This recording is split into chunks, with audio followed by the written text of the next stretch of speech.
Hello and welcome to e-lecture 3 of the EGM37 additive manufacturing module. This e-lecture will all be about different applications of additive manufacturing. So as far as the contents, we're going to talk about when AM is relevant and the volumes of production for which additive manufacturing is currently relevant. We'll talk a little bit about technology readiness levels and what they are and how they apply to additive. We'll talk about Gartner hype curves a little bit, and then we'll focus on some additive manufacturing developments and case studies in plastics and metals. Right, so generally at the moment, the application of additive layer manufacturing or additive manufacturing falls into four types of categories. So we have the usual application to prototypes, rapid prototyping, which are generally for visualization of prototypes. And then we have some more direct applications, such as in the rapid casting or the preparation of casting patterns for investment casting. We have the preparation of rapid tooling, where you produce directly produce additive or 3D printed conformal cooling for tools. And then we have application for direct parts, which is a small but growing application of additive manufacturing. So these are sort of four distinct areas. We could put one in there where we have rapid prototyping plus, which is somewhere between the prototypes and the direct use of components. And we'll see some of those in the future slides. Now, the volumes for which production AM is most suitable.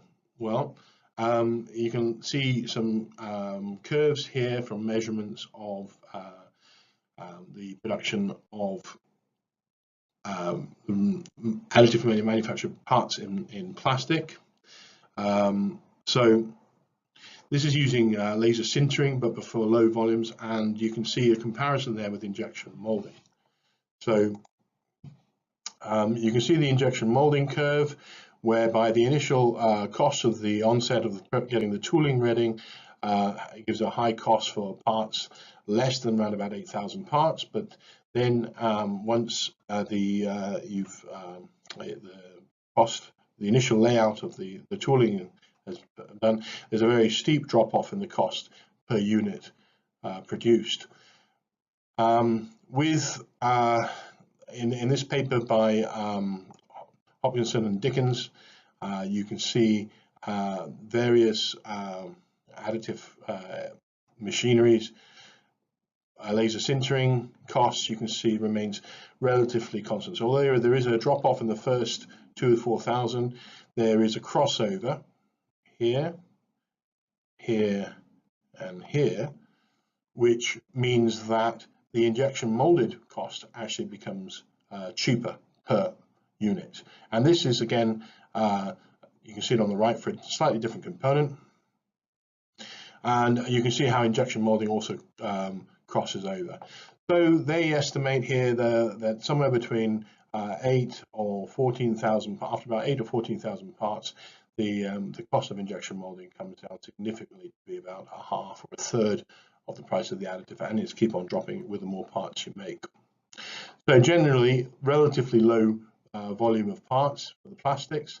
Let's have a look at an example of a high pressure die casting study, which you can see there by Adsini from 2012, and they look at a specific part here for an aircraft, and you can see that for the metal parts here, which is done by selective laser sintering in this case, we can see again the high pressure die casting comes down very steeply. So with high pressure die casting, you've got a mold which needs to be made, which that gives you a very high initial cost, but then rapidly as the number of pieces comes out, you get a scaling of the cost comes down significantly lower.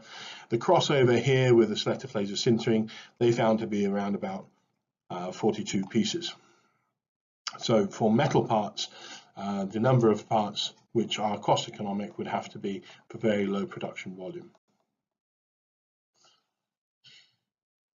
What is a TRL? A TRL stands for the technology readiness level, and it's a way of measuring the escalation from a concept through to a design through something that can be deployed.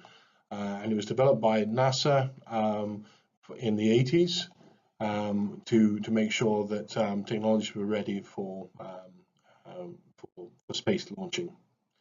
So it's a good thing for people. It's quite a simple scale, so people can understand more or less where you are. So it's a bit of a guideline for the bookkeepers for the costing of the development of new technologies. You can identify where you are on a specific project. It is too simplistic, really, there are a lot of differences between different types of technology, whether that would be for software or for materials or manufacturing process development. These are some of the scales that are used. So you've got the TRL levels as used by Rolls-Royce here, where typically they're on a scale of 1 to 9. So you can see here, there's the original NASA scale on the right, and they break down the definition of what forms each of the TRL levels will depend slightly upon the company or organization or the technology that's being developed. The Rolls-Royce one, for example, we have basic principles, and that would map over to sort of like a concept design, ideas, nothing written on paper. Technology concepts comes at TRL2, some preliminary proof of concept at TRL3, some sort of validation in the laboratory, TRL4, and then you start to get into what we say more of the industrial side, higher maturity, more industrial applied research, where the systems are tested in an environment, and you have working prototypes and system prototypes. And then at TRL9, by the time you get to TRL9, these are qualified through to service. And the time through which these TRLs stretch will depend upon the criticalness of the application. So if you were developing a new turbine blade, anything that would normally get done in a university might happen in 1, 2, 3, and 4. And then you would have platforms such as the catapult organizations, which might work with higher TRL levels of industrial research in the 4, 5, and 6. But by the time it becomes critical prototypes being developed in 6, 7, 8, this is usually down to the organization company, and they have very specific either crash design tests or so that really comes down to the organization, the company organizing it. Manufacturing capability readiness, here are a couple. Again, another one from adapted from Rolls-Royce, where they've got a 9-level TRL level divided up into 3 different phases, and it goes through the same thing, through sort of concept and technology assessment and proving, some experimental preliminary work and basic capabilities demonstrated in phase 2 in the pre-production, and then finally going through to the phase 3, which covers the last TRL level 7 to 9, where you're doing the production implementation. TRL levels are a little bit subjective, and they change from organization to organization, which is why they are criticized sometimes. But they are also quite a useful way to develop projects. Now, there is a critical point between those early TRL levels 1 to 3 and the late TRLs 7 to 9. Typically, a lot of the work that gets done at TRL levels 1 to 3, which would be the basic research, then the proof of concept and production laboratory, might take place in universities. And then you've got a lot of the work that gets done in the private sector, the companies that are interested in the product getting done, so the TRL, the capacity to produce a prototype, capability production environment. There is a gap sometimes between the two, and this is where the government will sometimes set in and fund, but trying to push a technology for that gap can be very difficult. The additive manufacturing at the moment, so where are we on the TRL scales in terms of additive manufacturing? Well, there's, again, the flexibility of the description of what TRL actually is means that, and also the wide range of systems that are available means that this is kind of quite subjective, but we could say that, and this is an American term that I've borrowed, that additive manufacturing in the productionization phase, developed but waiting for exploitation. So generally AM processes would be up at about TRL of 4. Those TRL of plastics is generally a bit higher, maybe at about 7 to 9, and then metals 3 to 7, but AM with good properties is just generally lower, TRL 4 to 5, and other materials even lower, such as ceramics. So there's less work done with additive manufacturing with ceramics. But the majority of components being considered for aerospace are around TRL 4 to 6 with specific secondary issues. If we're talking about direct laser deposition, this is slightly different to what we were talking about powder bed. Powder bed will have slightly lower TRLs for 4 to 6, and sort of the direct laser deposition, which is often being used in the repair of aerospace turbine blades, is much higher, and it's been accepted for use as TRL 9 by Rolls-Royce. So again, a wide range of TRLs, and this is kind of subjective, but so with all the rapid escalation of additive manufacturing technologies over the last 2 decades, there's been a lot of interest in additive manufacturing. So there are all sorts of interested parties and technology groups, and one of these is the Additive Manufacturing Platform. And they felt that the whole exploration of the technology was possibly becoming overheated. So they needed to state, and this is in June 2013 is a white paper, they say that additive manufacturing does not give unlimited design freedom, but there is a great design freedom. It is not rapid, but it is agile and adaptable. It does not have 100% material usage, but it is getting closer, and it will not be suitable for all applications. So and this is quite critical, because additive, when you think about 3D printing and additive, many people think that you can just take a CAD file with a 3D CAD file and literally just put it onto the machine and print out a 3D component. It doesn't work that way. It's got a lot of design freedom, and you can produce complex three-dimensional parts, but there are a lot of constraints that come along with that freedom. It's not a fast process, although a lot of work is going into speeding it up, but it is agile and adaptable. So a lot of work, for example, adding multiple lasers, so not just one laser, but 4 lasers working at the same time to reduce the or increase the volume of production of the parts. It doesn't have 100% usage, and as you'll see as we go along to the mechanical side of additive manufacturing in the next chapter, there is support structures. That takes away a certain amount, depends on how much support you need for a specific component. And also, if you're working with the feedstock, some of the feedstock gets lost on the way through, so powder will not necessarily all be used, but the yield that you get from additive tends to be much higher, and we're talking sort of small losses here, 5–10%. Is not suitable for applications. Well, that's what we're going to see now through these examples. The Gartner hype curve is a company which specializes in forecasting technologies, and they say that if you look across generically, technologies have been developed, and they come out with a series of curves every quarter and every year, and they track different technologies, whether they live, and they make their way through this valley of death into and are exploited. They generally see that what happens is you have this sort of peak and trough, and then a plateau and there's a technology trigger. Somebody has a bright idea, works on it in the lab, and starts to talk about it. There's papers published, and then people pick up on that idea, and they take this through, and this has some success stories, but nothing's really been proved, and you get a lot of hype, and it sort of peaks at this inflated expectations. So when people start to see that, oh, actually this is much more difficult than we thought, and there's problems in the implementation of the technology and things that hadn't been considered, that might make that technology, the development of that technology, undergo a loss of interest, which is reflected in a loss of investment. So it can potentially create the collapse of the development of that technology, and this is the trough of disillusionment. If a technology that's being developed is strong enough, it'll make its way through this trough, and slowly, slowly, the interest will come back up again until it'll actually go. And as you go into the higher TRL levels and people start to use the technology, then people will start to turn interest again, and then it'll actually start making some money for the companies who have invested in it. So that's what the Gartner curve represents.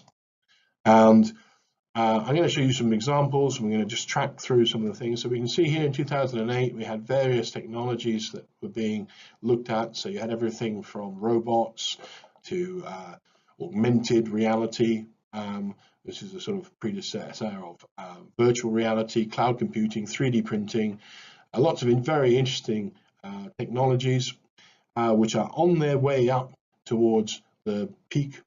But there are some which have been here from a longer period of time, which are starting to fall into this trough. And you may recognize some things here which you will no longer necessarily hear so much about as the time goes on. But some of the sort of earlier developed technologies are on their way up this slope of enlightenment and are already becoming realities. Tablet PCs there, for example. In 2009, we can see our 3D printing slowly making its way up. Well, not slowly, actually quite rapidly making its way up this towards the peak of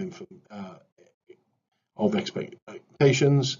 You can see ebook readers there in 2009, cloud computing at its peak. Tablet PCs have gone past this trough of disillusionment and they're making their way up the slope of enlightenment. Speak recognition is slowly coming to be something which is going to be used more and more. It's only recently that you see on smartphones, for example, the use by Google of speaker recognition. And this has only really been in the last couple of years.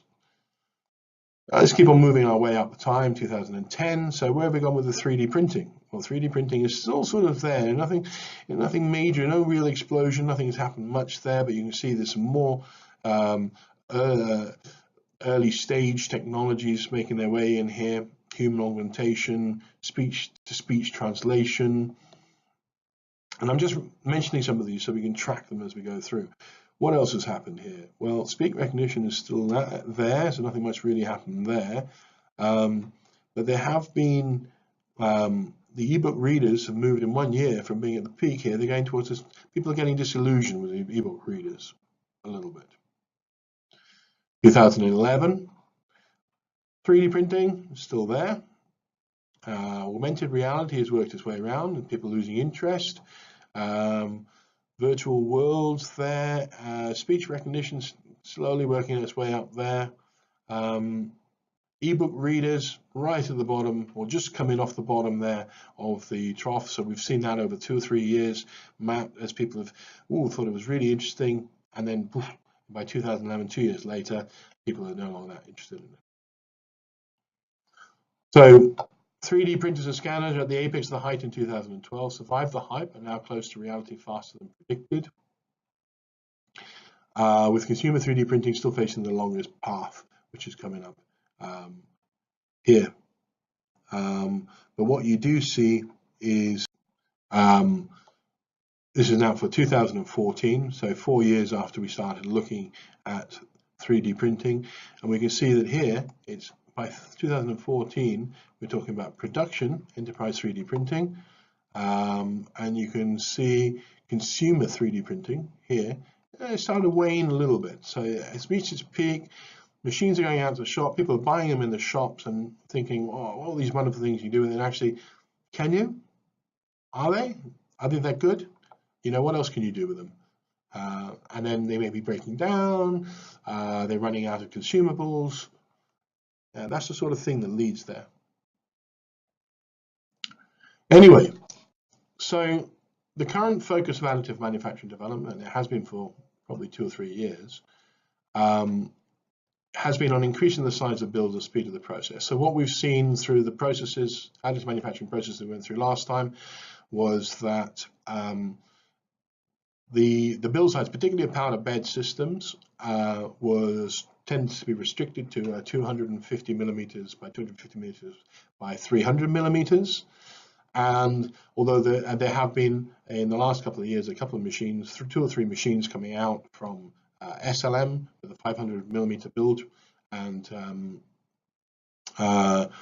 also with EOS. A lot of work going into decreasing or minimizing the support structures. So this is a combination of work done through improving the software, like Magics, and creating new types of supports which enable the part to be made geometrically with greater geometrical tolerance, but also less problems in reducing them, and hopefully as well reducing residual stresses. Improving the material properties is something which is still a lot of work going on to this, although there are a lot of alloys, new alloys being developed which are specifically for additive manufacturing. There is a need for 3D manufacturing, particularly in the metals and the powder bed, for the entire process chain from the powder right the way down to the final machining of the parts when they've come off the out of the build chamber, for there to be a quality control which stretches through all of them, and that's something which at the moment is not as strong as it could be. Additive, and that is something which for critical industries, especially aerospace industries, they need to know that if they have metal powders coming in one end, that they will be consistently the same from one batch to another, and they will produce consistently the same material properties after building them through additive. So this is a part which is also undergoing a lot of work. Finally, also, we mentioned a little bit about the software and the improvements of software to take advantage of the flexibility of the 3D geometries that you can make in additive manufacturing. But in combination with that, there is also the linking between CAD and 3D printing. So you're starting to see SolidWorks coming out with its own additive manufacturing and 3D printing modules, and then you'll also be seeing aspects of computer-aided engineering, simulation of the process, simulation of the properties, and simulation of additive manufacturing. In the last couple of years, there's been a couple of companies released software which will enable you to model the thermal and solidification right the way through from the powder melting all the way up to looking at the entire component and being able to predict the residual stresses within the component. But these are still in early stages and will only get better.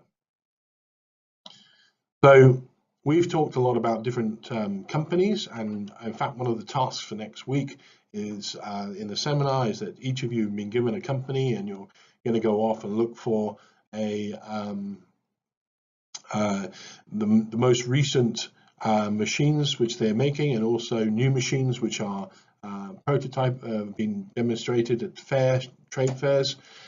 Companies such as EOS in Germany, ARCAM in Sweden, Renishaw in the UK, SLM in Germany, Concept Laser in Germany. There are the software companies such as Materialize, Stratasys and 3D Systems, more on the sort of polymer plastic side. So these, I'm just listing the companies here to give you an idea of some of them, the other ones that are there.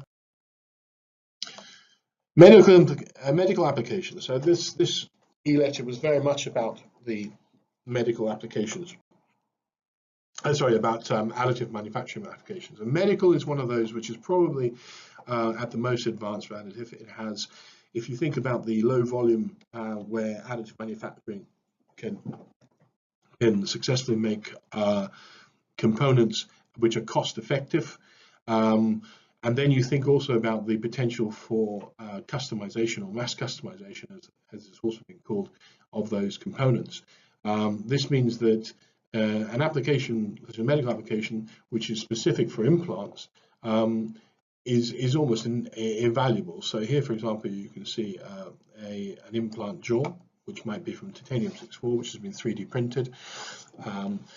There are a couple of examples later on, but this has got to be one of the sort of major applications of additive manufacturing at the moment, which has probably been most advanced. Medical, hip implants, cranial implants, but then also dental applications, is incredibly advanced, and they're being done, and they're on people's bodies at the moment. So in terms of TRL levels that we spoke about earlier, this is probably one of the highest TRL level applications. It's out there, people are using them. I'm going to run through very quickly some of these case studies. These are probably a little bit out of date now, but you need to go ahead and do some of your research yourself for the seminar, which is coming up on the 12th of February. Look on the company websites, and they'll list a whole bunch of case studies. And if you can't find them, go to online magazines such as Metal AM or AdditiveManufacturing.com. Here we see a case of a nylon prototype here for this is a typical, what I would call a rapid prototyping plus. Okay, so it actually accelerates. Not only do you make a part which looks and feels like the real thing, but it also can be tested. So whereas previous prototypes might be just for visualization, these are actually going to accelerate the product development cycle. So this is a rapid prototyping plus, and it will accelerate and reduce the cost of the development of a prototype. There's plenty more out there from Stratasys. They have hundreds on their website. So this is for Black & Decker Hoover and new nozzles, fan inlets. Again, another case of rapid prototyping plus allows the prototypes to be functional, and you can see the reduction in the product development cycle there. Another Stratasys case study looking at the for thermos flasks, and again, it's about the reduction of time in developing a prototype, and a good-looking prototype at that. You can find all of these, so have a look at this presentation when you finish. As I say, they may be slightly out of date, and you'll find much newer case studies on the Stratasys website. One of the benefits of additive manufacturing now is this being able to shape optimization and include shape optimization. So being able to do these complex three-dimensional parts allows you to integrate some of the sort of optimized through stress analysis components which have been optimized through stress analysis. 3D systems also, with a range of machines there. Prototypes. So this is a case study where they're showing that eventually it was going to be made of metal, but they were able to make the wax pattern a very complex wax pattern by 3D printing it. So now is a good time for you to take a pause if you want. Otherwise, we'll continue. And we'll talk about metals, additive manufacturing, metals. So what I'm going to run through is the basic companies. So ARCAM make their electron beam melting machines. They've been very active since 2000, 2001 in developing specifically biomedical implant machines, which have been certified for use in human bodies. You can see there hip implant. And one of the benefits of additive manufacturing, which is a strange one, is that although you have sometimes porosity and surface roughness that you might not want, in some cases this is actually a promoter of something which is good. So this part of this hip implant is meant to to join itself to the bone, and having this this dedicated porosity allows the bone cells to actually grow into the implant itself, which means that you're actually enhancing the biocompatibility of the implant. So there are times when what we might not want in one industry is actually quite a benefit in another. So this is one of ARCAM's case studies, and again, it might be slightly out of date.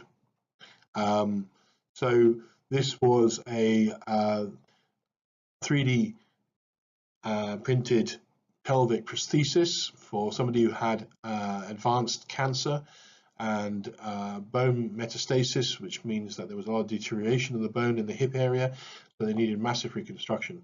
This meant that the reconstruction of the pelvic area required previous CT scans, which then were used to develop a very tightly fitting reconstruction of the bone with the hip joint integrated into the part.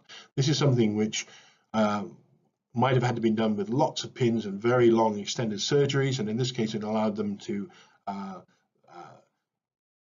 do it with a shorter surgery time and a lot less trauma for the patient. ARCAM have also got aerospace examples. So at one point ARCAM were the sole manufacturer of certain titanium blades for GE, and they had a very close relationship with GE and Avio. This particular part was made in the electron beam melting powder bed system of an ARCAM machine, and they show how they were able to reduce the bite-to-fly ratio, which we've already talked about, from 33:1 down to 1:1. All right, which is a massive amount of saving in material, and therefore a big probable cost saving in the material. This final case study from ARCAM, again using the electron beam, also reducing the bite-to-fly ratio for a hot gas manifold, but also one of the things that you see in this particular part in the evolution through the modeling and design iterations is that not only they're reducing the price, but they're also integrating a lattice in the final iteration here. So what you're seeing here is the application of multifunctionality. You're gaining weight reduction with increased strength, but you're also enhancing the heat transfer by having this lattice all over it. So, right, another EBM example from ARCAM is the development of this door hinge for a business jet. Now, whether a lot of these remain in the sort of developmental stage or pre-production prototype, something like a TRL of 5, 6, and haven't gone through to actually being used in flights, that remains to be seen.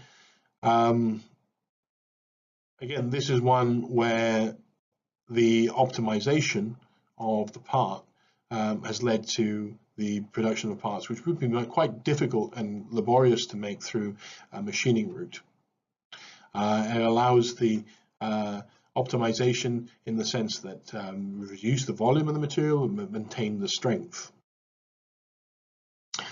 Concept laser have a number of very intricate looking designs for aerospace as well. These you can find them on their website. Renishaw, what we talk a little bit more about now. That's one that we do a lot of work with Renishaw. So one of their case studies is this 3D printed bike frame, which again was topologically optimized. This brought the bracket weight down significantly, and has passed a series of fatigue cycles, which were this bike testing standard, so 50,000 cycles at 1.2 kilonewtons. So it's another interesting application. I mean, whether or not this would be something which you could make and actually sell remains to see whether that would become a business plan. The Renishaw also have an orthopedic implant example. This was for a patient who had an accident in climbing, and They had done X-ray scans, 3D scans, to see what the what was existing there within the bone structure, which could be used. And similarly to the ARCAM case study, they developed a 3D printed implant which would fit with the existing bone structure, and in the same way would reduce the operation time and so make it less invasive for the patient. So what was interesting about this was that a lot of the work, because it was done between the UK and Australia, the CAD files and the scans were being sent back and forth, and I believe that the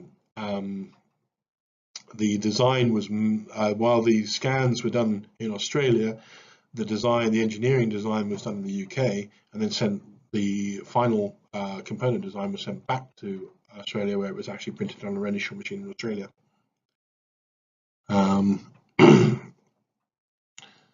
So here are some more images with the scans, the location. And here, for the less squeamish amongst you, is some photographs of the actual implant going into the patient. So the operation time there was reduced from 4 hours to 2 hours. Other interesting case studies from Renishaw: tooling made in H13 tool steel, a very hard tool steel. There, conformal cooling inserts, which allow very tight control on the temperatures, the cooling temperatures of the injection molding plastics, and allows you to distribute the temperatures, which allows you to increase production times. There's a close-up of the actual conforming channels. Thermal management. Here's a paper by Professor Sutcliffe, who's the technical director at Renishaw, and just showing how parts which would be quite difficult to make in any other way out of aluminium, and they showed a great increase in heat transfer. So you can optimize geometries, different shapes, and all of these were made additively. And this shows you some of the increased performance of the additively manufactured fins. This is a classic case study, which is a nacelle hinge bracket, originally designed by EOS, but also then optimized by EADS. Here's the standard, quite blocky component, and this is a sort of starting build volume, and then you can see through a series of iterations a topological optimization which allowed the same strength to be retained for an optimized component. You will be seeing this component. We printed it out ourselves here at Swansea as well. And this shows some of the sort of design cycles of the topological optimization loop. So this one of the second, and it shows that you start with a build volume and you have a shape optimization. Sorry, a topology optimization tells you where you can remove material and keep the same strength. You'll have a shape optimization, and then a sort of post optimization stress analysis, which will prove or not whether or not the component will actually withstand the original forces and constraints set. We ourselves took part here at Swansea on it was a crowd sourcing exercise of GE. They set out a competition to additively manufacture or design an engine bracket. This was a global challenge. They specified the function and the standard size, and they set out a series of load conditions. So you had multiple optimization criteria. So we had to go here at Swansea, and we analysed the initial component under the different with a number of the different forces, And this obviously, we could do the stress analysis of the original part to know what we were looking to compare with. This was all done in ANSYS. Topological optimization here, done in OptiStrat, HyperWorks. And you can see where it's suggesting material could be removed. And from that, we were able to reconstruct a CAD, which we then located within the build chamber for the optimal support location. Came up with various concepts, ideas. We managed to reduce by 63% mass of the original. Another one, a different design, 68% mass reduction, and a lower one with 66% mass reduction, with these probably in retrospect rather bad ideas, which was to have these holes, but we didn't win. But here was the winning bracket, and you can see that it's got an internal cavity, something which would be very difficult to sort of machine out of any other part, and this allowed a weight reduction of 83%. And as promised by GE, the winner of the competition would have their part made. So there's the original at just over 2 kilos, and here's the optimized part at 340 kilos. Another example of a potential application, and here I stress the word potential, is that the design for a heart pump. So here are some of the parts that were made on Swansea's machine. As you can see, quite a bit of roughness and some sort of lack of finishing in some of the parts. This is just an original attempt at a very preliminary attempt at making it. You can see some of the distortion that happened with the parts when they weren't located vertically. You can see semi-sintered powder left on the side, so this one hasn't been finished and polished properly.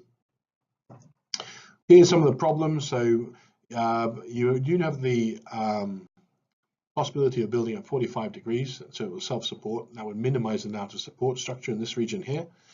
But what we found that showed us that you actually do get a lack of concentricity, and on these you get a bit of a sag of the build, and on these particular components, which are going into a rotating motor, it's incredibly important to have absolutely perfect concentricity around the central axis while they spin. So this would not be an acceptable, in fact I think there was almost an entire millimeter distortion at the end, which shows that building at 45 degrees is not always a solution, even if it does minimize the support structure. Another case study of a potential design which could be built by additive manufacturing was an aerial release mechanism. It consisted of a casing, and this mechanism is used for releasing payloads from the back of aircraft, which are going to be parachuted into locations. There's a solenoid which fires off, and this will open up the release mechanism. There's an outer casing which was designed by additive manufacturing, again using topological optimization to minimize the weight. And then there's an internal mechanism. At all stages of this work, we were able to reduce the weight from the original design through additive, but again, there were some big question marks about which components exactly could be chosen or should be chosen for manufacturing by additive. So this is a selection of the internal components which could have been manufactured and maybe should be manufactured by alternative means. And relatively thick, chunky components like this ended up with a significant amount of distortion through shrinkage on either end. So additive is not always the best way to make every part. Final example here from Swansea is the manufacturing of an intercooler, which is located in the Formula student car. It reduces the temperature of air that goes right back into the compressor turbine and then back directly into the piston. So by reducing the cold air coming through the compressor, improves the volumetric efficiency and allowing the compression ratio to be raised, improved low speed power output, and smaller engines with higher efficiency can be given power boosts, leading to overall 20% improvements in fleet efficiency. The design was done by a Formula student team, and again, you will be seeing this. We manufactured the manifold and also the heat exchanger underneath it there. And here is a CAD drawing of the heat exchanger there, which was then chosen as a case study for Renishaw itself.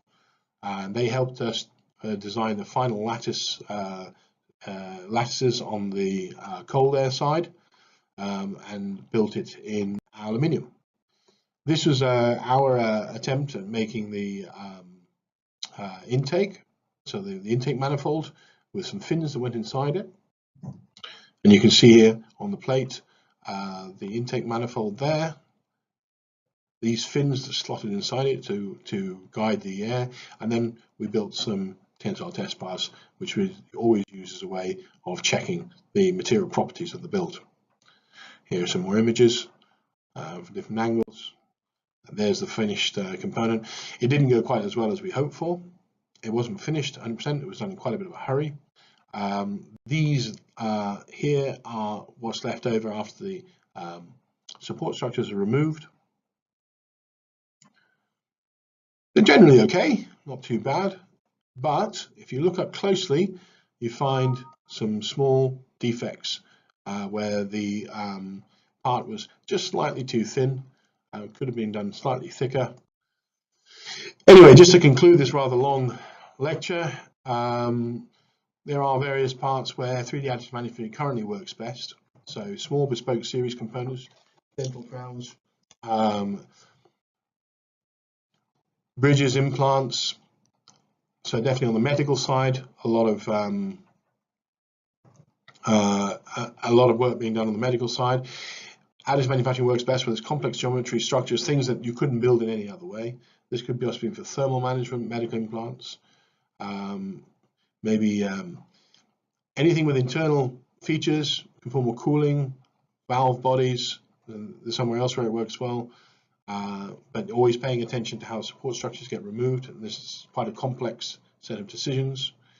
There are certain alloys that we can work with in additive, which you might not be able to work with in other ways. So these and a short series of one-off components, bespoke components for testing and development. So these are all areas where additive manufacturing currently works really well.